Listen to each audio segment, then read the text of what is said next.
Hello guys, X-Runner here. We're going to work on this switch from the HP 436A switch bank. What I'm doing is having a problem with this middle switch. I have this one out right at the moment, obviously. This one selects watts, this dBm, and this one relative dB measurement. Now, this one doesn't latch, it just releases the other two. But this one, see how it pops out?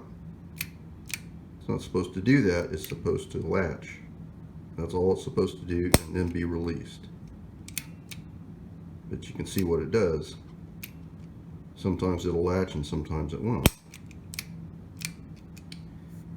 So, what do we have?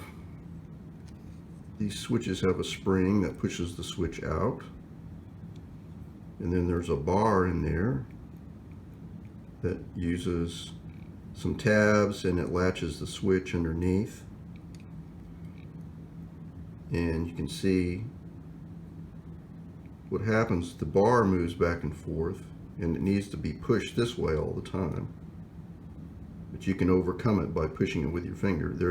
And this metal plate is the springy thing that pushes it back that way. You can see it come out a little bit. Well, that's weak. It used to be here. I moved it here to see if that would help, and it didn't. And I also bent this back more so it'd be more springy, and it still isn't enough.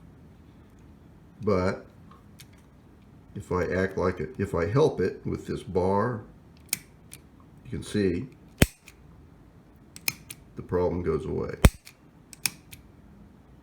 So that's what happens with this old equipment. Stuff wears out. This is worn out. So that's what I'm going to fix by putting something in here. I'll show you that in a minute. Now, if anybody doesn't know how to work on these, you can take these out and clean them. Here's the one that goes in there, and the other one. There's two contacts in there, and then right here on the bottom is two detents. That's where that bar goes in and out of this one and this one.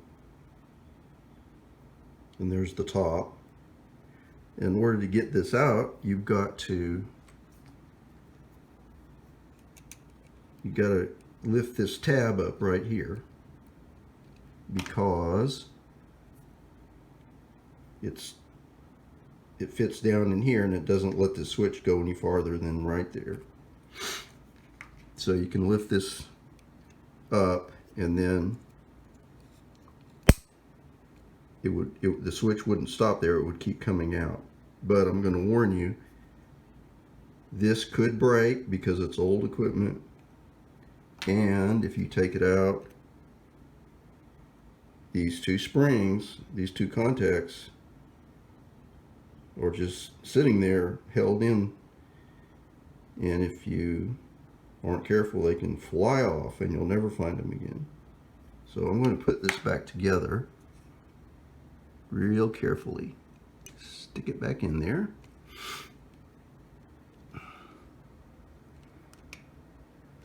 You got to move that bar like that.